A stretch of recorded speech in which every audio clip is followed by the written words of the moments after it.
The Rift Drifter, Episode 4, Cloud Clear Festival.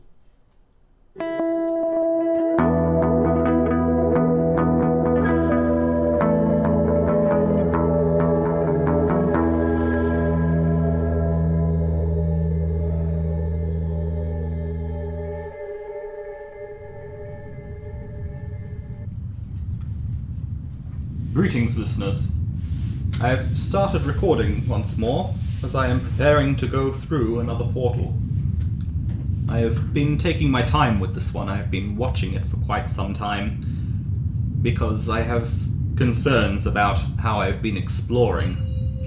I do not want to create any violence or destruction, so I've been monitoring this planet, and from what I have seen, it seems to be a peaceful place. On the surface there are clouds, very, very low to the ground, with lightning that shoots up, high into the sky.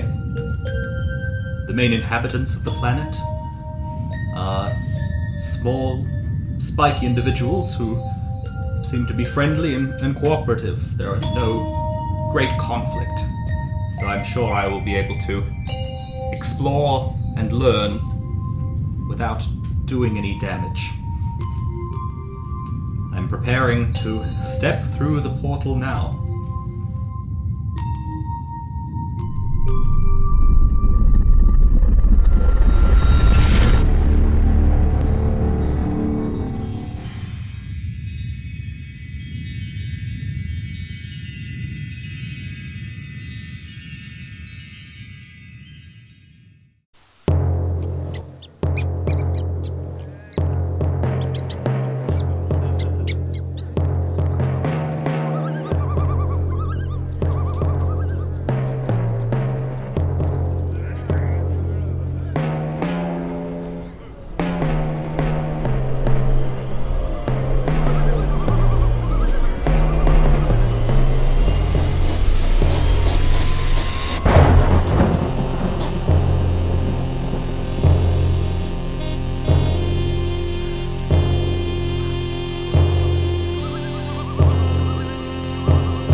For the last while, it appears that the clouds have cleared. There are much festivities on the surface. It seems that this is some sort of local festival when the cloud cover clears. I will approach one of the locals and see what else I can learn.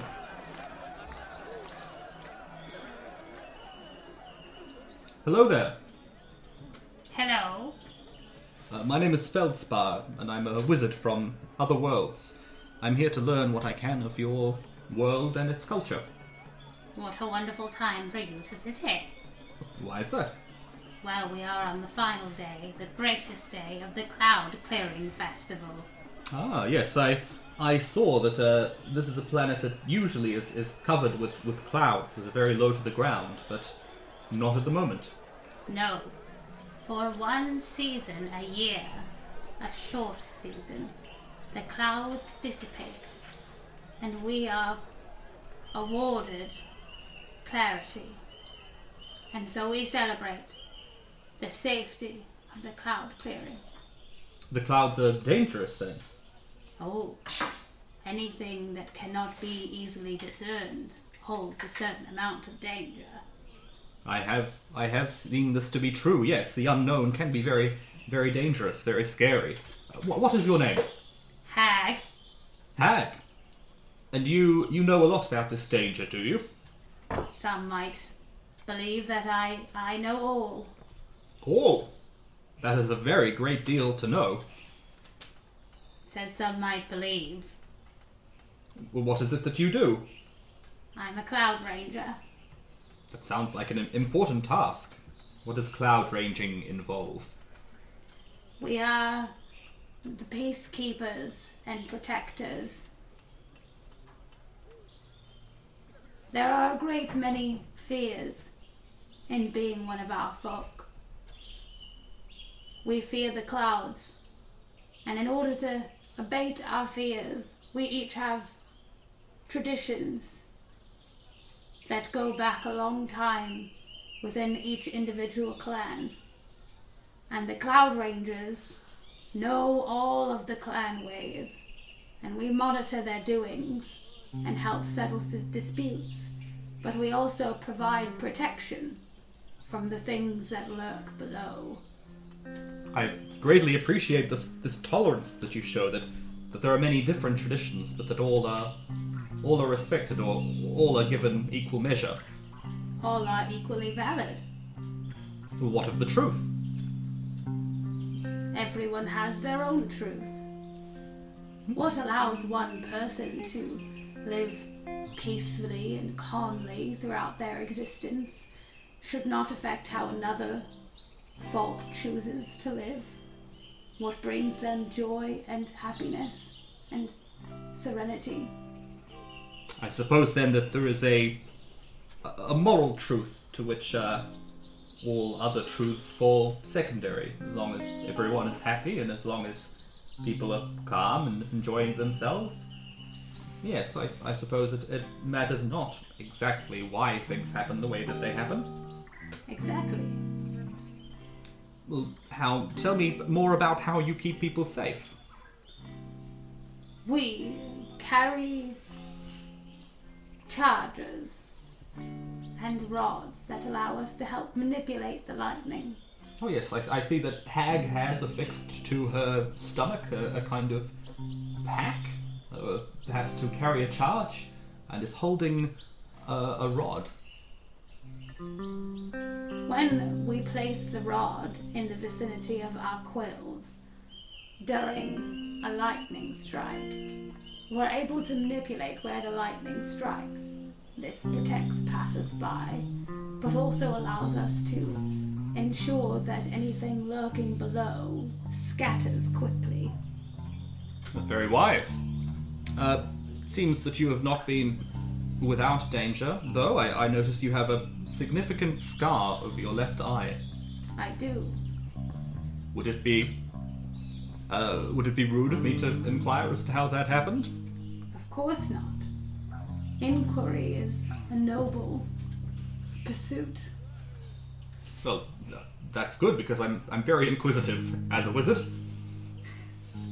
When I was in my early thousands of booms, I was struck by lightning. There wasn't a Cloud Ranger nearby. But I survived, as many do not. It was heralded as a sign of my strength. And so I was inducted into the Cloud Rangers. I'm very grateful for your survival. You've been most informative and a pleasure to talk to thus far. You said thousands of booms? Yes. Apart from during the cloud clearing ceremony, every day is heralded by a boom. We don't know where it comes from. Wow. And this is at the start of the day? Every day? The beginning of the day. How else but to mark the day with a boom? But this does not happen during the Cloud Clear Festival. No. It seems to originate because of the clouds. Very interesting. Well, how does life change during the festival then? You might say there is a looseness during the festival. A looseness? A looseness. How does one cut loose here? Well, without the boom to awaken us from our restful slumbers, we sleep later. We have shorter days. We sleep better and fear less. That sounds very nice. It is. It is our happiest season. And then the return of the booms. Yes. Did you say that this was the end of the season? It is. Tonight, in the wee hours of the morning, we will hear the first boom of the new year. There must be some excitement to that as well, of people wanting to get back to things. As a Cloud Ranger, my purpose is more significant during the seasons that are outside of the cloud clearing ceremony. But there is also a sadness. Yes, you do seem to have a sadness about you, if you'll excuse me, a weariness. I have been alive for 26,280 booms. And this year might be the most significant. We are inducting a new number of apprentices. And it is my job to set forth the wisdom of their era of Cloud Rangers with a story. The story? We are great storytellers, something that unites us all. And I have to begin their journey as Cloud Rangers with a story. It will be the last story that I shall tell. It sounds very difficult, but also very noble. What story will you tell? What a question. You do not know yet. I have limited time. It is my legacy to tell this story. Yes, I too have found myself procrastinating when my task has been most important. I like to think that I'm letting the story ferment to the surface. Of course, but too much fermentation can lead to rot. That would be a bad thing. This is a very, very vital task that it seems you are fulfilling. Is this going to be a story from your own mind or from your experiences? I believe it is a story of the essence of the world. Well, perhaps if you can explain to me a little more of the essence of the world, we can find a way to put the story together. Can you tell me more about your people, or the folk, as you say?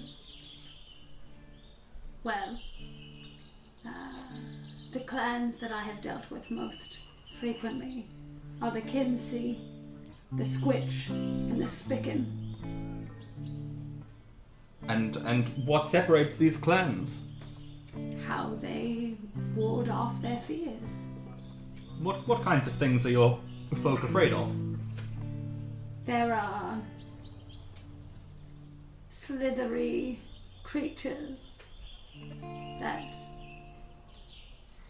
electrocute you. And they live in the clouds? Yes.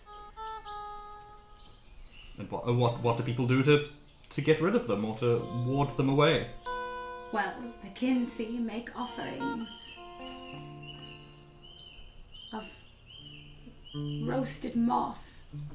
That does sound tasty, I've got to admit. I don't think I've eaten moss, but something about roasting it, well, maybe. They believe if the Slitherers eat the moss, they will not feel inclined to bother them. It makes sense. If you give someone or something what they want, then they are satisfied. Of course. Exactly. The Spicken believe that the Slitherers are put off by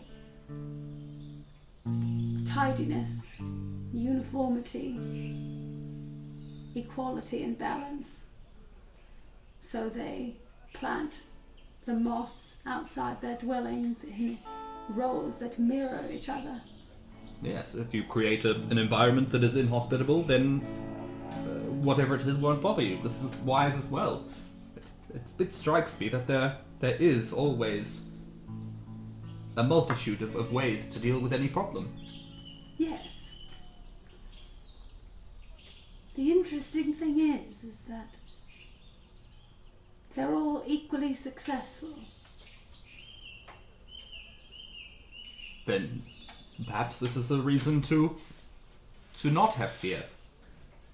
If you tell your story, then whatever it is, it will be successful. Maybe in a different way than you expected, but It will answer some sort of problem. You're a wizard, you say? I am a wizard. A purple wizard. Is that because you are wise? No. Oh. And I don't know if I would describe myself as wise. I have certainly developed some wisdom over the years, but I was not always wise. I live on an asteroid that floats through space, and I travel to different worlds because I have no world of my own. My planet was destroyed, and part of this was due to my own inaction. I have been a very unwise person in the past, but now I seek to travel around and help where I can. We all occasionally fail to meet the expectations of our culture. That is true. Have you It had must your be quite failings as well? lonely. It is, but I meet interesting people in the worlds that I travel to. And maybe along the way you develop your own culture. Yes, I am seeking to establish a code or a way of operating, I suppose. I do not want to interfere too much. That is my greatest fear. I believe that if you are kind and respectful here, you shall not interfere beyond anything that would be inappropriate or impersonal. Thank you, Hag. I feel as though I've gained a lot from this discussion of failures. Perhaps your story could be about a time that you have failed, and an admission that not everything always goes well, but there's still a way to come back from it. That something terrible can happen, and then still you can be alright. Yes. A story of resilience. Resilience. I like that word. It sounds like the refraction of a lightning strike. Resilience. Yes.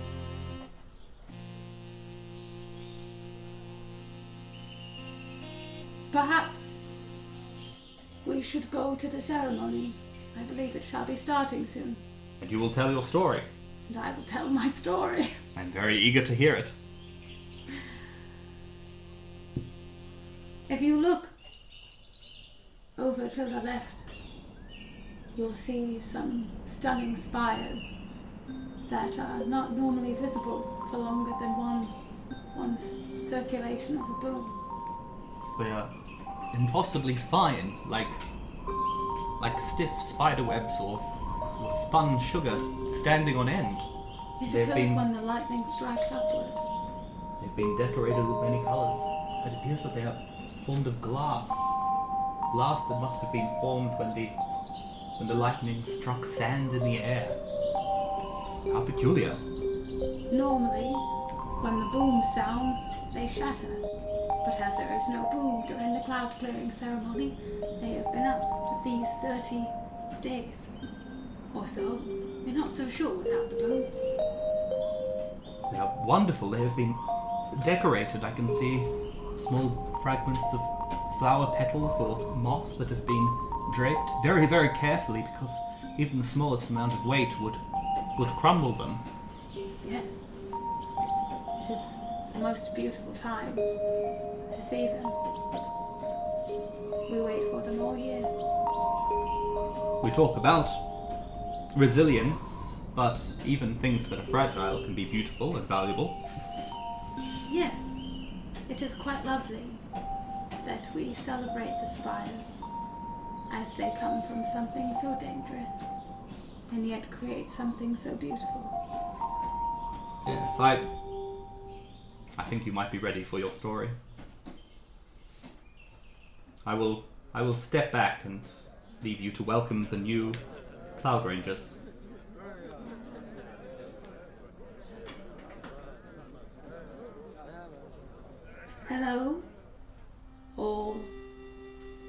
my folk. It has been a great many booms serving you.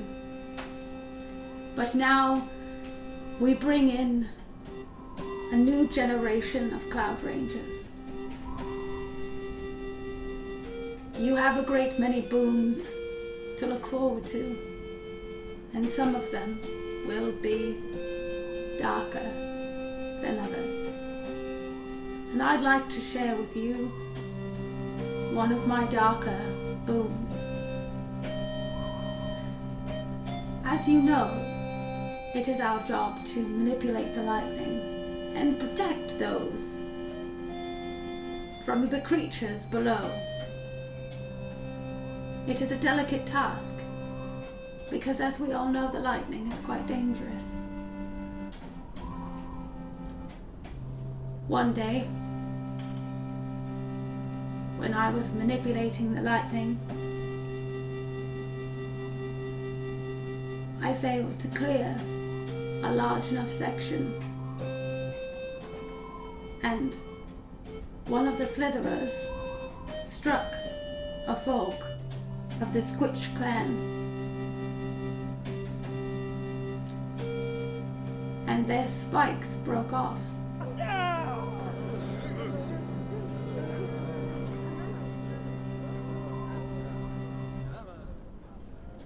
It was my fault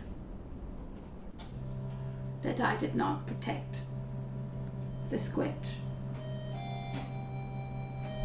and I was very ashamed. And yet, they were okay. The other members of their clan rallied around them.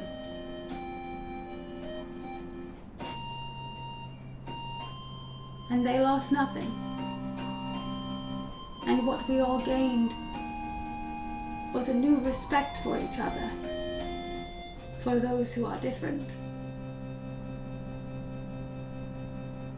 It does not make up for my failure to have seen this bond blossom between the Squitch.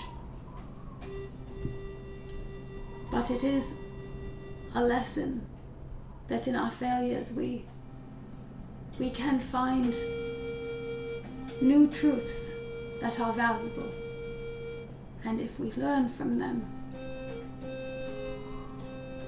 we may chase away our fears.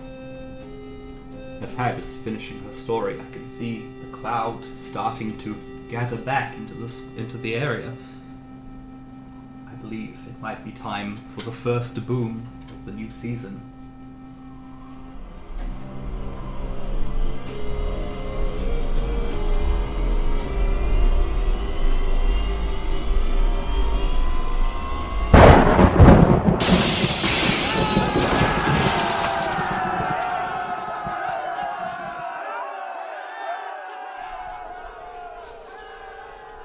Welcome. You are all now officially apprentices of the Cloud Rangers.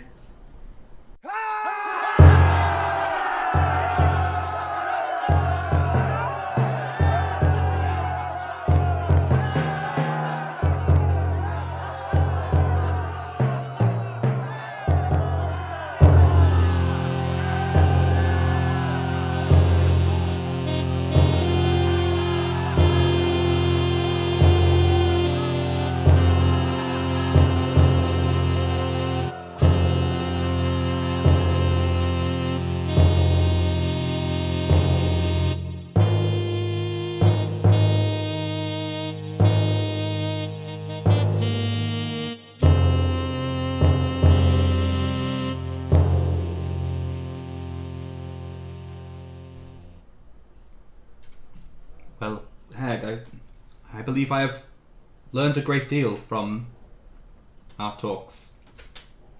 It has been a blessing to share our culture with you. That even though sometimes we may fail, things can still be okay. Yes. I hope to return one day and to see how these two apprentices have gotten along. But for now, I must bid you farewell. Farewell. Goodbye, hag. Goodbye, wizard. Wise one. Goodbye, Cloud Ranger.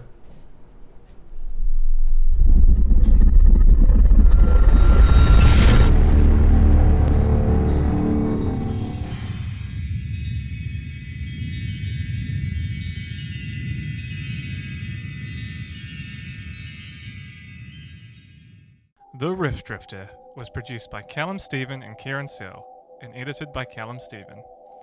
Our world-building process was inspired by the role-playing game Questlandia by Hannah Schaefer and Evan Rowland.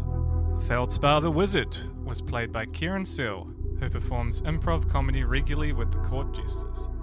Hag the Cloud Ranger was played by Briana McZant, who hosts her own podcast, Chapter 1, Take 2, about book-to-movie adaptations. You can find out more on Facebook, Instagram, or wherever you get your podcasts. This week's musician was Callum Stephen. More episodes of The Rift Drifter can be found each month wherever you get your podcast from. You can also find us on Facebook, Twitter, and Instagram at Rift Drifter Pod, or on YouTube as Feldspar the Wizard. If you enjoyed the episode and would like to send us a small koha, go to buymeacoffee.com/riftdrifterpod. For $3 a month, you'll unlock our bonus, Opening the Rift, which is basically us explaining how we create our little world. We're grateful for all your support. Rating and reviewing us on iTunes also really helps us out. I'll see you again in the next world. Goodbye.